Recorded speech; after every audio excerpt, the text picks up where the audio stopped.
मेरे पापा की औकात। रमन आज शोरूम से जल्दी लौट आया था। घर के दरवाजे खुले देखकर विभा पर नाराज होने की सोच ही रहा था कि विभा की कड़वी बातें उसके कानों में पड़ गई। विभा किसी से फ़ोन पर बता रही थी, औकात से ऊपर बातें करते हैं ना पापा जी तो बहुत गुस्सा आता है। कभी दूध भात मांगेंगे, कभी बादाम अखरोट, कभी आम रबड़ी खाने का मन हो जाता है तो कभी पिज़्ज़ा या गार्लिक ब्रेड की डिमांड। रमन तो जड़वत रह गया।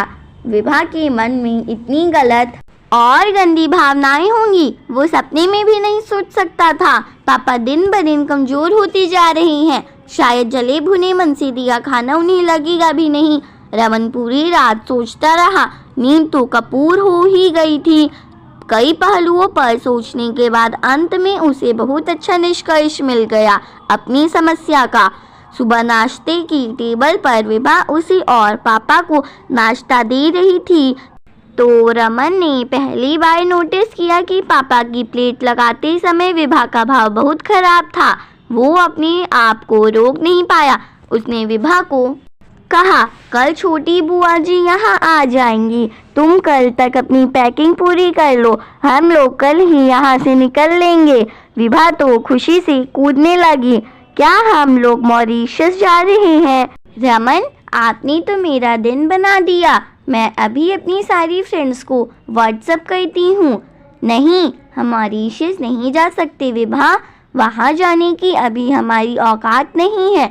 रमन ने विभा को 7वें आसमान से जमीन पर पटक दिया। पापा नाराज होने लगे। रमन, ये कैसी भाषा बोल रहा है? तू दौलत राम एंड सन्स का इकलौता मालिक है। शहर का सबसे बड़ा शोरूम है तेरा, जहाँ दुनिया भर की सारी वैरायटी मौजूद है।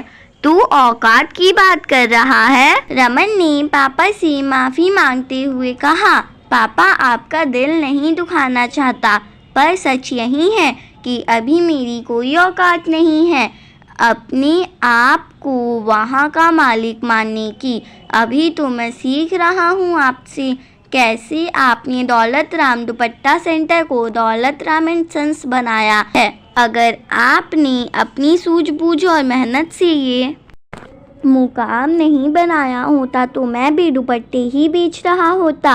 असली मालिक तो आप हो पापा। मैं तो आपकी फर्म का मैनेजर ही बनने के लायक हूँ, इसीलिए मैं अब से सिर्फ एक मैनेजर की हैसियत से 50,000 रुपये ही महीने की तनख्वाह पर काम करूँगा। इतने बड़े बंगले में एक मैनेजर और उसकी बीवी रह नहीं पाएंगे, इसीलिए मैंने साहूकार मोहल्ले में एक किराए का मकान भी देख लिया है।